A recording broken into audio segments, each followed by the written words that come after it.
Caitlin Carrico, she got Nobel Prize for mRNA vaccine. In one of the most memorable comments, she has thanked, it's traditional to thank family. She has thanked all the people who tried to make her life miserable because that gave her the motivation to succeed. If you do 15 routine experiments and get the expected results, you get a nice chart in a paper. But if you get an anomalous result, you get a discovery. There was a very famous scientist in Harvard called Judah Folkman who said, I have cured cancer in laboratory rats thousands of times. I have yet to do it in a human being. If you do not take food as medicine, you will soon take medicine as food.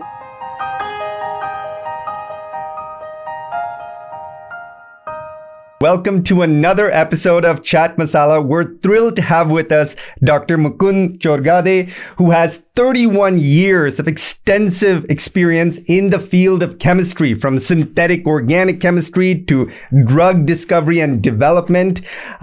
He is going to make this field inspiring, and inspirational.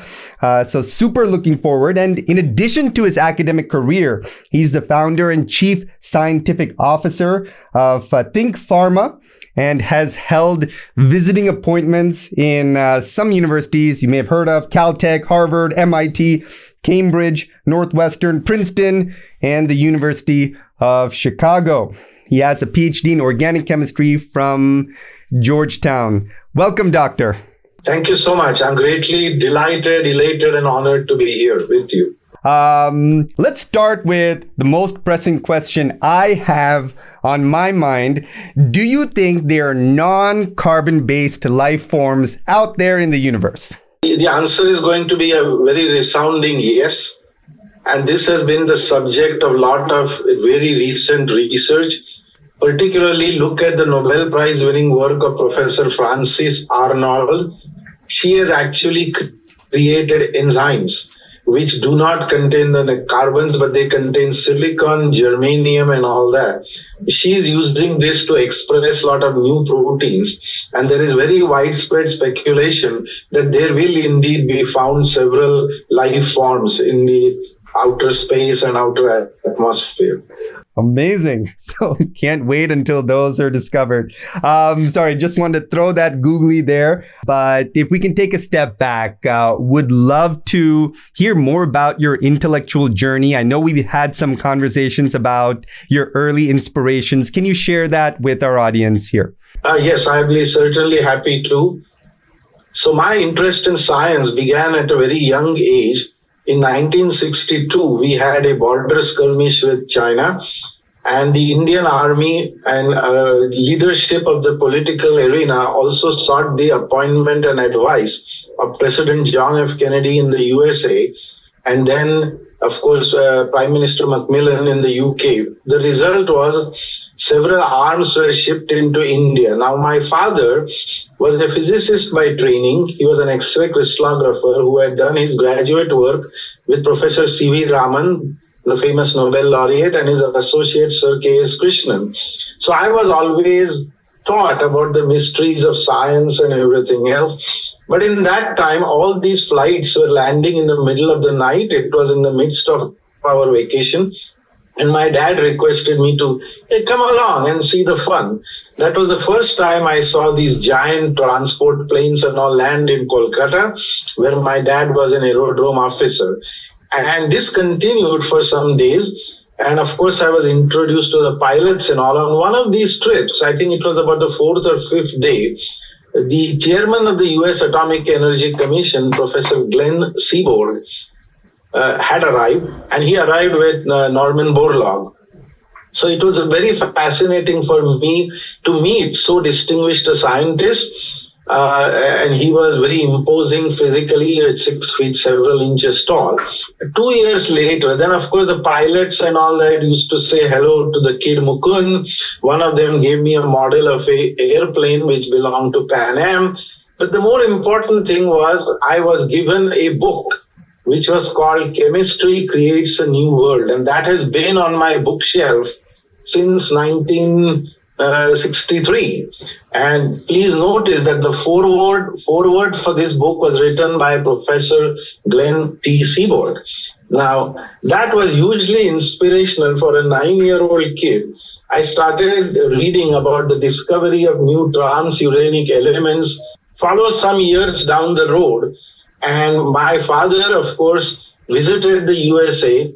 I set him up an appointment with Professor Glen Seeborg, who was very kind enough to receive us, and you can see that in the picture. This is the Professor Glen T. Seeborg with my parents. On the top is Professor Emilio Segre, who had also played a tremendous role in the Manhattan Project and so on. So I would say my interest in science was kindled at a rather early age.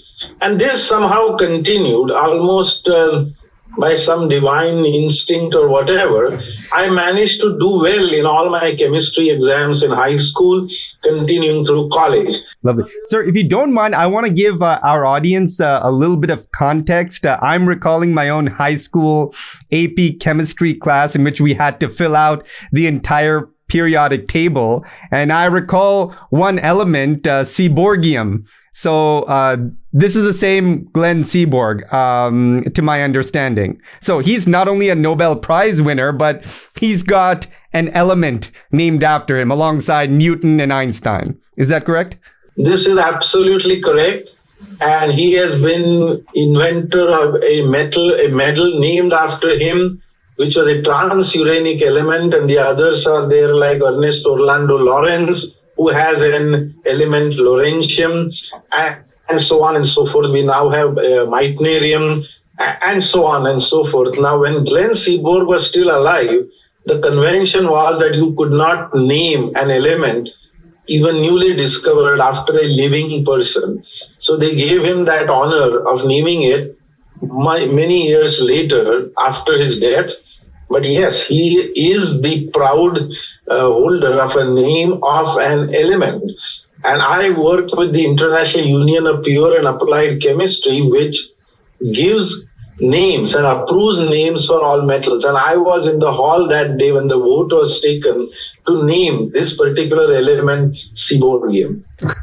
Amazing, amazing.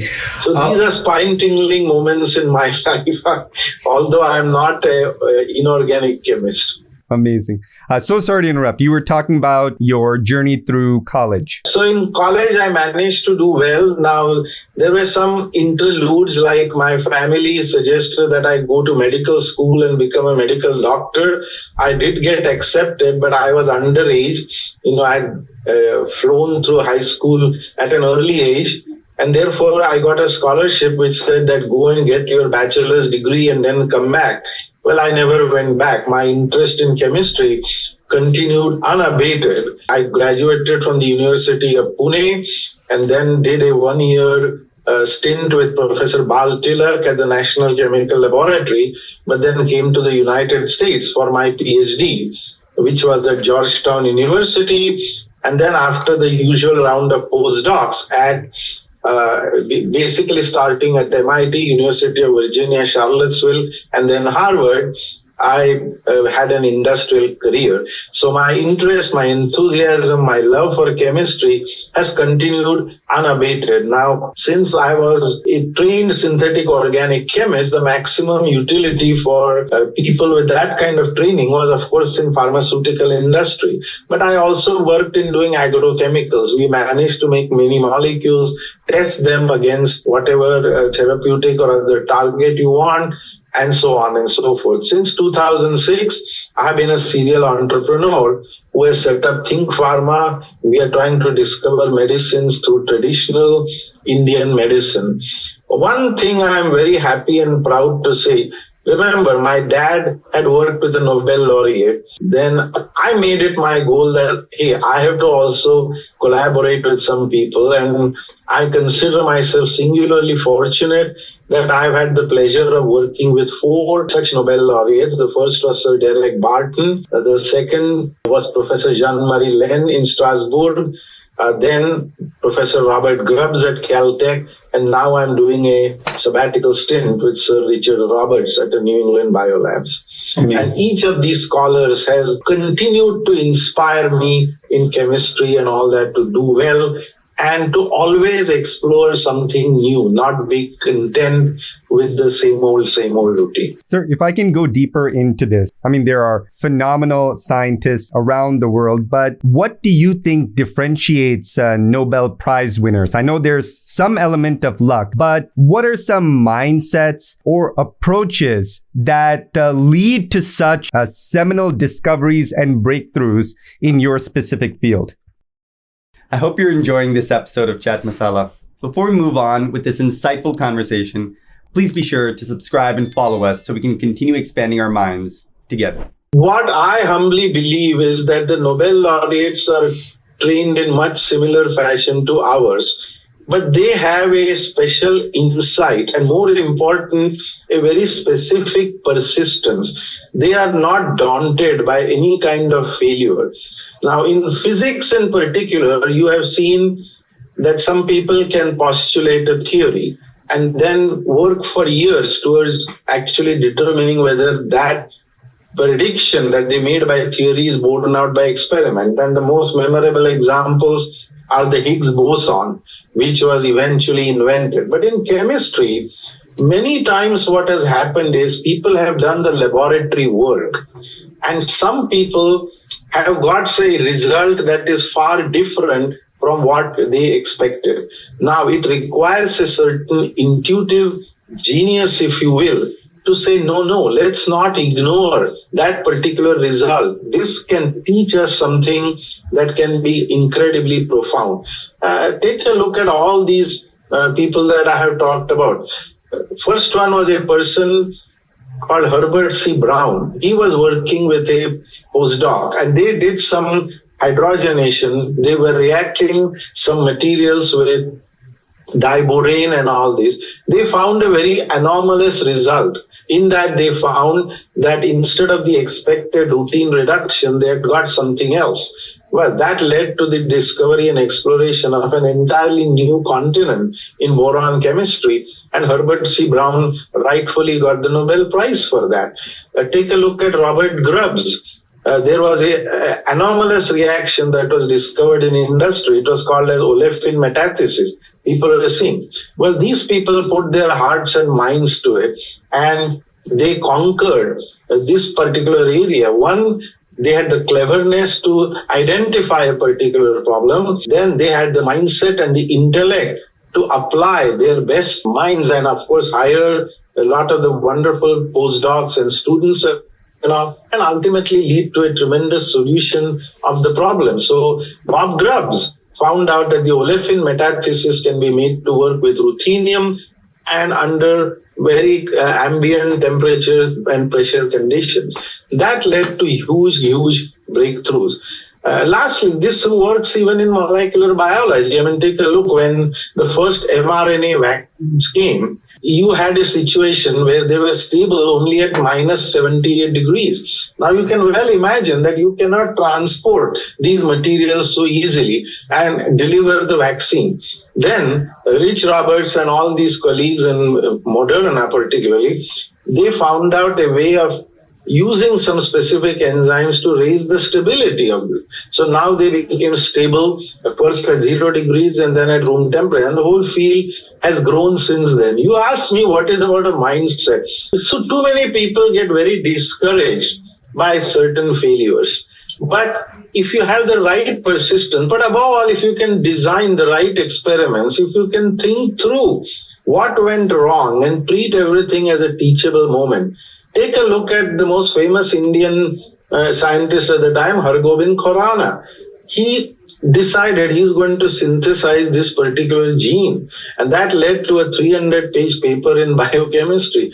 At first, many people actively discouraged him. He said that work is going to be unbelievably boring. He said, but no, the end result is actually very nice. And lastly, I'll direct you to Caitlin Carrico. I talked about not being discouraged. She got this year's Nobel Prize for mRNA vaccine. In one of the most memorable comments, she has thanked, it's traditional to thank family members. She has thanked all the people who tried to make her life miserable because that gave her the motivation to succeed.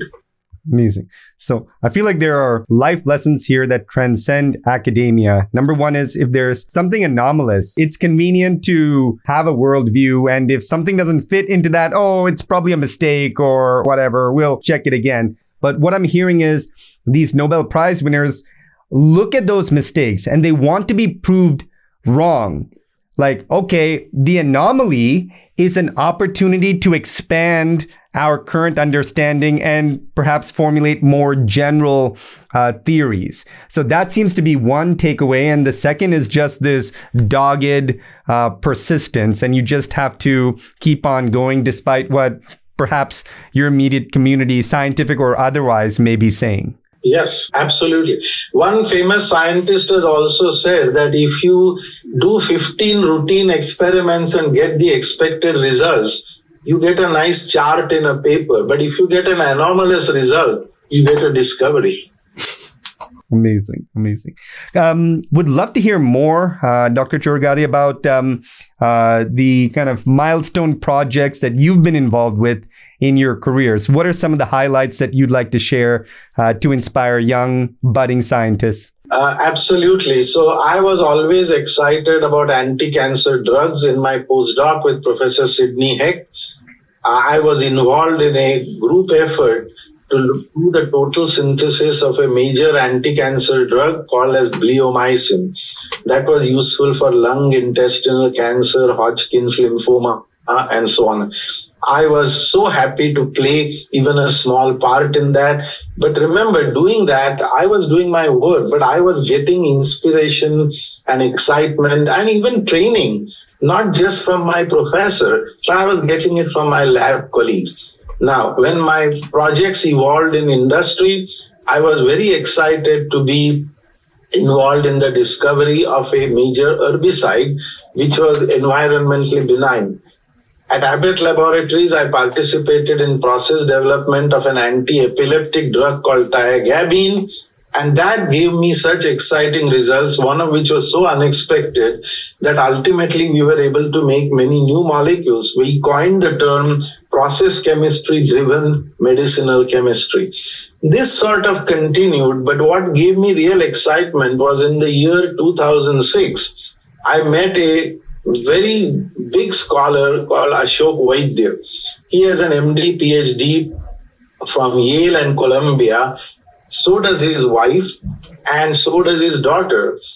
But this gentleman headed up the discovery groups in Seeborg Research Center in Mumbai. When that center closed, Ashok Vaidya applied his mind to say, why cannot we use these innovative techniques to launch drugs derived from Indian traditional medicine? And I was so inspired by that, I decided that yes, this field needs the transforming power of chemistry to do the new drug discovery modalities and all this. This gives me a tremendous sense of excitement because then you feel that you have truly helped the people you are reaching out to. I continue on that path and I expect to continue down that path. Absolutely. No, I was visiting the US and hopped into a Starbucks and was flabbergasted to see turmeric spiced lattes. So I think there's a recognition that a lot of these materials from traditional Indian recipes, medicinal and cooking, have some profound, powerful healing properties. I want to talk a little bit about the drug discovery process. No doubt there are countless chemists working very sincerely. That said, there have been some TV shows and documentaries about, OxyContin and some other drugs that have had unforeseen consequences across society due to addiction and so on. How is the industry balancing drug discovery with some of the unintended consequences that may take years to study? How do you balance the chemistry and the ethics in essence?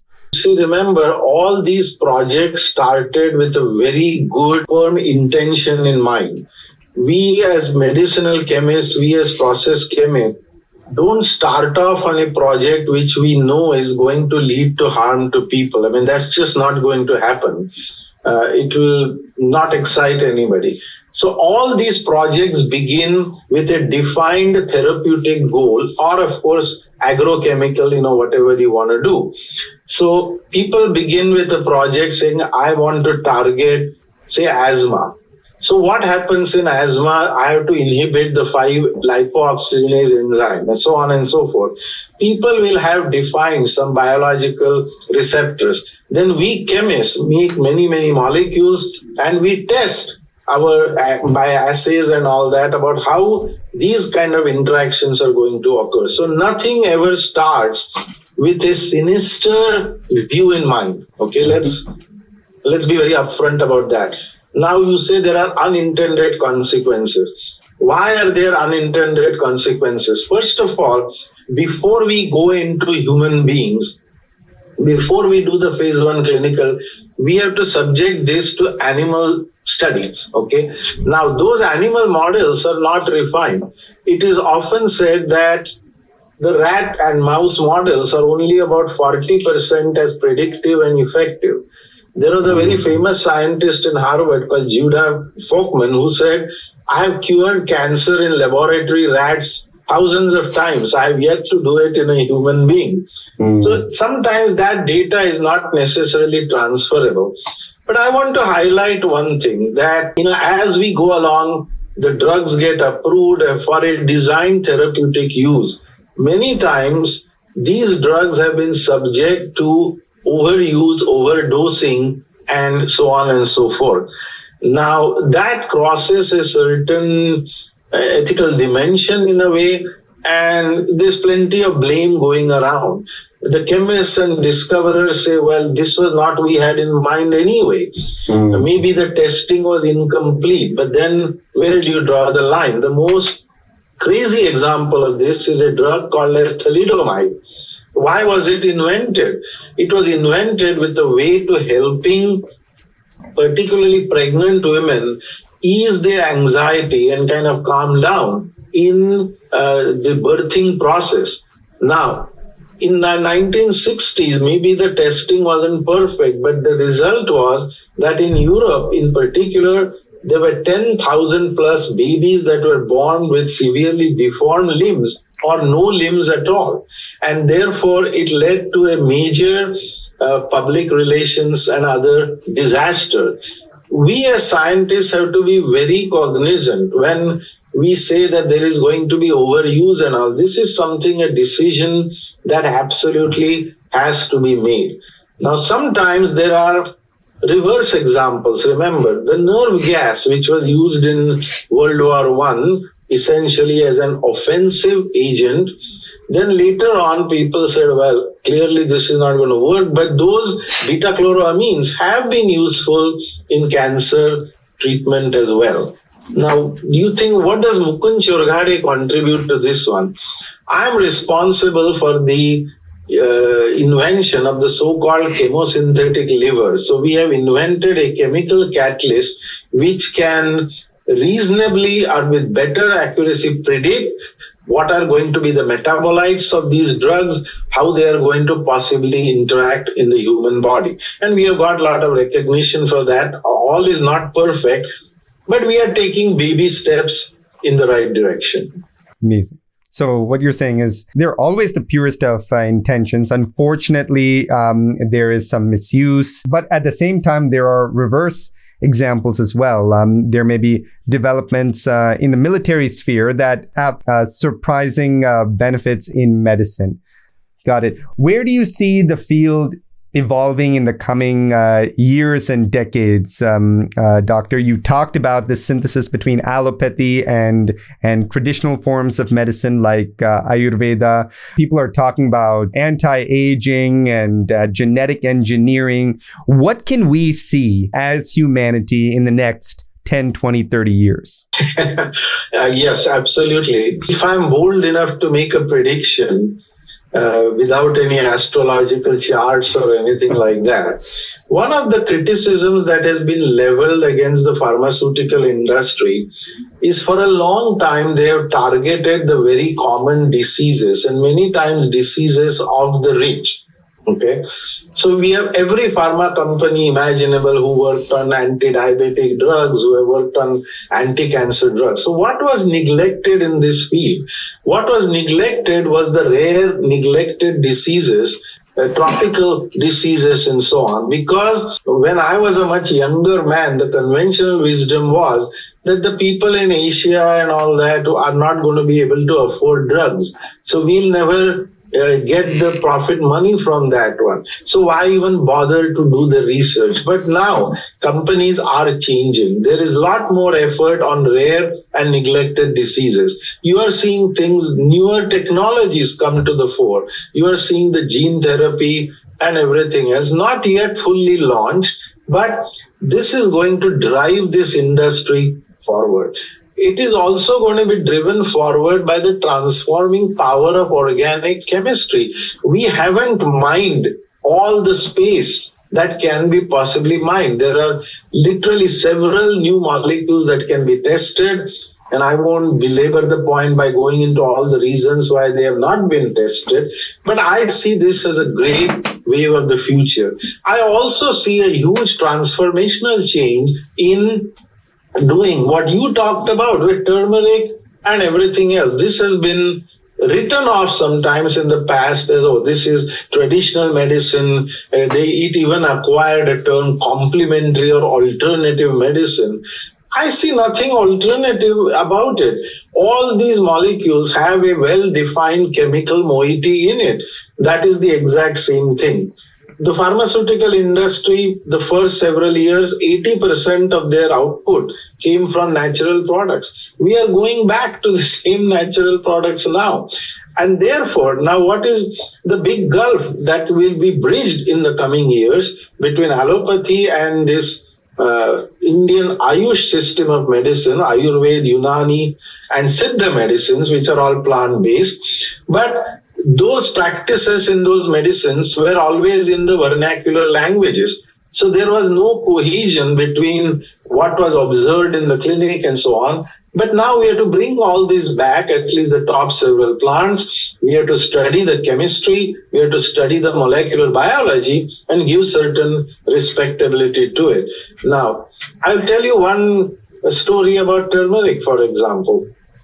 I was listening to a lecture in the Harvard Medical School, and this gentleman had done a mud pack therapy because, in his opinion, many of the men and women, they used to get badly burnt on the beaches or in UV tanning salons because they wanted to have a tan look which was perceived of as being healthy. Now, this gentleman devised a mud bath which contained what? Which contained turmeric. Get a load of this one. And he claimed that it gives a certain radiance to the skin. And then he told me that he adds one natural product. And I said, which one, sir? And I really fell off my chair because he was adding forskolin. Now, fast forward to India. Our men and women have known for a long time that turmeric does have curative powers in a way. When I was a young man, I used to scrape my knees and arms. What was the first thing they would apply is the turmeric paste. Now, let's do the chemistry of it. But that forskolin was invented in Mumbai, a few miles from where I used to live. And then it was transported to Germany and they did the chemistry and all. It is now time that our Indian scientists take a greater role in this particular moiety. Take a look again at turmeric. It is available everywhere. You have it in all kinds of treatments and everything else. I am not advocating that the industry go to a point where, oh, Mukund, take a 50 milligram capsule of turmeric thing and then ingest it. No, why not use it in our cooking and other kind of things? Let me give you also the example of pomegranates. Pomegranate seeds were always given by my grandmother, by my mother, and everybody else on breakfast yogurts and on a dish called as Shrikhand, which everybody is familiar with. Now, the conventional wisdom, the wisdom gained from generations, was that this is a helpful towards warding off diarrhea and dysentery. Now we know that they contain a chemicals called emethine and other alkaloids. Some years ago, Harvard published a paper that if you drink 2 glasses of pomegranate juice per day, it will regress prostate cancer. You remember the word regress. It's going to be a sort of cure, not just as a preventive. And these are the areas which I see growing exponentially in the next few years. Also, now we have the benefit of more computer-assisted work. I'm not just talking of simple computational chemistry. We have this whole incredible thing about artificial intelligence. I'm very happy to say I'm a novice in this field, but I'm on the board at the Illinois Molecule Maker Lab Institute, and these people are combining chemistry through the aegis of Professor Martin Berg. They are combining chemistry, AI, and everything else. I see a tremendous future in this one, and the better we can do, the more people we can obviously help. That's amazing. I went through a little phase in my 20s where I was very suspicious of Western medicine and allopathy. But what I'm hearing is there seems to be a change, and there's a recognition globally that maybe some of these supplements can be extremely beneficial. In addition to turmeric, what are some other, I'm just really curious, other maybe neem or tulsi? Have you heard of any potential applications of these? Well, you highlighted the problem very nicely. So yes, there are others, and particularly there are ashwagandha. There is Tinospora cordifolia, which is nothing but guduchi, and so on and so forth. But don't forget the standard staple of Tulsi, which grows in every backyard, which has almost magical, mystical connotations in all the Hindu mythology, if you will, and the culture and everything else. Recently, people published from the University of Chicago a simple fact. They took the Tulsi plant, they isolated a phenol called as isoeugenol and demonstrated that that was going to be effective in COVID treatment. Now think about that one. What will be the impact of this one? They demonstrated very convincingly that these molecules can be indeed very effective. They are coming from a natural product plant which grows everywhere. Now, the first impulse of some people was that, oh my God, are the Americans stealing the intellectual property of India? Well, no. The Tulsi is available in every Indian grocery store from Alaska to anywhere else. And therefore, I always believe that our wisdom of the Rishis should be definitely harnessed in this one. They didn't know, the Rishis did not know organic chemistry, but good heavens, they made very keen observations. They used the Dhanvantari treatment almost to treat patients and alleviated pain and suffering and all that. Let me give you a different example, if you will, and this came from my academic mentor, who pointed out that the government of South Africa, those days they had the same CSIR that we have in India. They had done a lot of work and found out that when the locals were tired, hungry, famished, far from home, they would chew on these glabrous roots and other things of a plant called as Hoodia carinae. They would have an instant feeling of satiety. So they would ease their hunger pangs, at least until the time they reached home. Now, Pfizer was very interested in this particular project because they thought this will be a very good treatment for obesity, right? Mm-hmm. And they did a lot of work on it. They separated the sugars from the plant. They separated the steroid glycones. There was one major drawback, and that was this plant only grows 6 inches every 12 years. Then, that is not environmentally sustainable. But then, with the help of sophisticated computational chemistry, they wrote some things and they found out, they analyzed a lot of plants and a lot of natural products across many areas. They found again that a plant called as Caralluma fimbriata, which grows in Maharashtra, Karnataka, Tamil Nadu, that grows 12 inches a month but that is used by the locals for exactly the same purpose. So it doesn't matter whether you are an African living in Africa, whether you are an Indian living over here, you are all going to be developing some of this chemistry together. And I think our people should now write grants and study all this business, because there is so much to be gained from the traditional knowledge. And particularly take a look at Tinospora cordifolia. It is very good for lowering your blood sugar. It is known for that one. But again, it has to be combined with good personal habits. You're not going to believe this, but take a look at what my grandmother used to always tell me. In all our Indian meals, they used to have the Karela, bitter gourd. Why do you think they had it? Because it is known to lower your blood sugar. So it was always touted as, it is touted 4,000 years ago that you are going to be curing yourself of madhumeha, as they called it.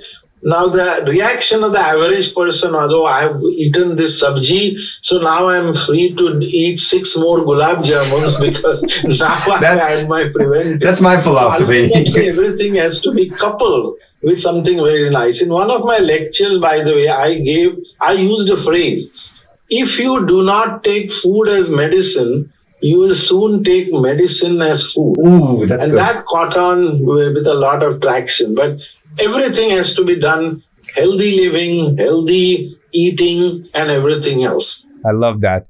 One last question, and then we have some rapid fires as well. I am extremely curious about your leap from academia. I mean, you're still an academic, but to entrepreneurship. And that's not a leap you see very often. They seem to be very different spheres altogether. Can you talk a little bit about that? How you wear these two very distinct hats of chemist and startup founder or business person? Yeah, absolutely. So before, I would just want to allay one fear. I became an entrepreneur for a somewhat crazy reason. In all the waves of restructuring and mergers and acquisitions in industry, I was privileged to get the Scientist of the Year award in 3 separate companies. It did not save my job in any one. So at that point, I decided that I have so many ideas, I'm going to develop them and I'm going to become an entrepreneur. And the big advantages of being an entrepreneur are: one, nobody can right size you, downsize you, fire you. Then the commute from your bedroom to your office is quite small. Don't get stuck in traffic. And the biggest advantage somebody pointed out is if you ever call in sick to the office, you are lying.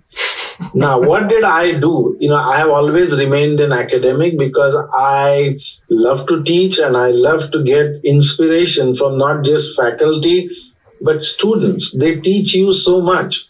And therefore, we devised our company routes where we actually use the assistance of some very brilliant students and their thesis that came out of it into progressing a lot of the industrial objectives.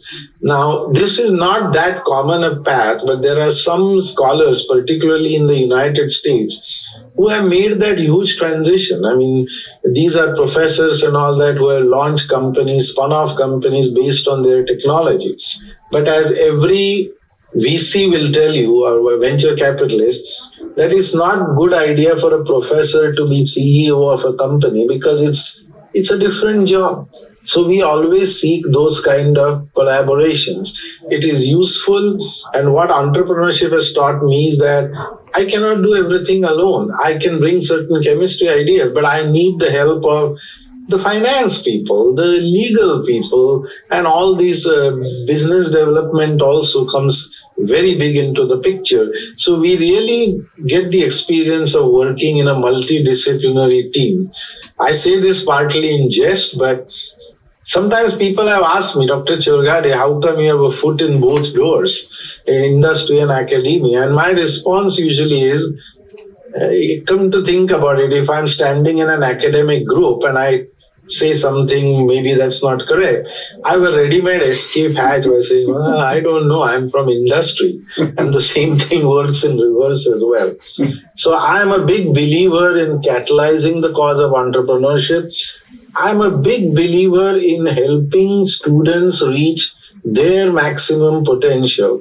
See, there is no age under which you cannot try entrepreneurship. There is no age over which you cannot try entrepreneurship. So all this is by dint of going to be a very good science and all. I work with American Chemical Society and small groups like Small Chemical Businesses Division, where we actually provide this kind of training. Amazing. Wow. Very inspiring, sir. Dr. Chorghade, the team would love to hear more about your perspective on Indian chemical research. There's the Ministry of Ayush that is looking at the benefits of traditional Ayurvedic materials. Do you see Indian primary fundamental research in chemistry and other sciences taking off in the coming decades? We have been trying to work with the Ayush Ministry.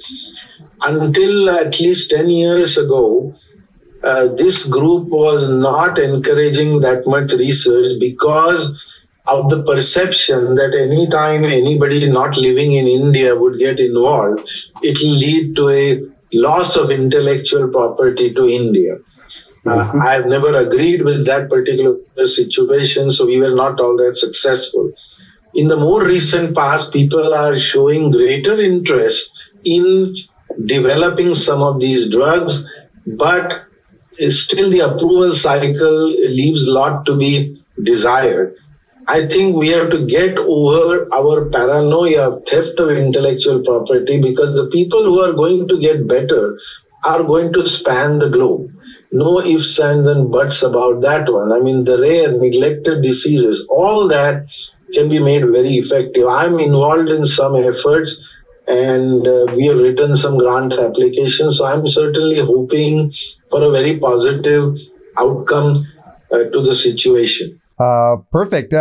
So now some quick questions. What is your favorite element or compound? As an organic chemist, it should be carbon. That's a slam dunk. It's carbon. Because all our science is based on that one. Organic chemistry is the chemistry of carbon compounds. So I won't be here without that. I will say the close second will be silicon. Silicon, yeah. But I have a tremendous sentimental fondness for the transuranic elements, from uranium, neptunium, plutonium, seaborgium, and all that. Naturally. Fantastic. What is your favorite chemical reaction in cooking? I think this comes from Chandra. My favorite chemical reaction in cooking will probably be the ester hydrolysis, because it is that is going to give us some fun there. And of course, the reverse ester formation. Take a look at basmati rice. When you cook it, it has a very wonderful fragrance. And that is due to a banana-like compound called as isoamyl acetate. That is what results in different flavors. Of course, all the turmeric and other things that you add, all the spices, all of them have to be liberated by this hydrolysis reaction, ester hydrolysis. Amazing. That's what gives us the flavor, the fragrance, and everything else. Amazing. Lovely. Your favorite chemistry joke? I'm reminded of a famous incident when a leader approached, when a comical genius approached the President of the United States. He says, "Can I tell you the latest joke?" And the President says, "Well, too late. I've already appointed most of them to my cabinet." But anyway, on a more saner note, yes, there are a lot of fantastic stories about chemistry, in chemistry. My favorite always remains the story of the Nobel Laureate, Professor Robert Millikan, who was asked, he received the Nobel Prize and he was resting at his home in a late October evening. He got a call from a neighbor or somebody who wanted him to come examine his sick daughter. Mrs. Millikan, who picked up the phone, uttered the most memorable line. And she said, Oh, you must have my husband confused for the MD next door. My husband is not the kind of doctor that does anybody any good. And I've treasured that, whenever I get swollen headed and so on, I tend to remember things like that. But there are many. I usually give a talk on the wit and humor of chemistry, into which some of these fun stories have been enshrined for posterity. No, of course, no. But your impact is undeniable. What's one value you hold dear? Research integrity. I mean, right now the world is full of all kinds of problems in data analysis. You have to be true to yourself. If your experiment does not match the theory goes out of the window. You do not manipulate data to fit your pre-existing ideas. Research integrity is a tremendously important thing. And some people who have run afoul of that, the results have not been very good. Got it. Yeah. I remember hearing statistics don't lie, statisticians do. Math joke for you. A similar thing is told about teachers. There was a line in the movie Karate Kid where he said, there are no bad students, there are only bad teachers. That's good advice for us. Lovely. Excellence is blank. How do you complete that sentence? Striving to reach your maximum potential and aiming to be the best you can. Well put. Absolutely. My professor in Pune University used to say, even if you become a street sweeper, you have to say that I will become the best street sweeper in the whole of Pune city. And that's a good morale booster to have, that you aim to be the best. Thank you. A couple more. What's one thing you know now that you wish you knew when you were 20? The one thing that I really wished was the better interaction between medicine and all these molecules we are making. What should be the ultimate goal of this kind of work? I wish I knew that there has to be better coordination between our medical professionals, our synthetic chemists, and all that, all of which have to work for the common good. But in terms of maybe an insight or a principle, what is something you've developed over the years that you wish you had discovered when you were starting off in life? I wish I would have discovered, certainly a new reaction to achieve some of these transformations would have been wonderful. I am the discoverer of the so-called chemosynthetic liver, which teaches me what kind of pharmaceuticals I should ingest, how different things interact. This knowledge was not known at the time, but I wish we had it. Because again, too many people mix and match things in different proportions, and some of it is arising out of a certain ignorance. And the last one, what's one change you wish to see in the world in 10 years, let's say 2035? I would like to see much greater dedication and emphasis on science itself. And it should not be just for very short-term gains. I mean, this is a change that has to come about in politicians, administrators, and all that. Too often, society looks for a very, very short-term gain. Even the students, I'm still surprised at the number of people who walk up to me and say, oh, I'm interested in studying this. Is there any scope for that?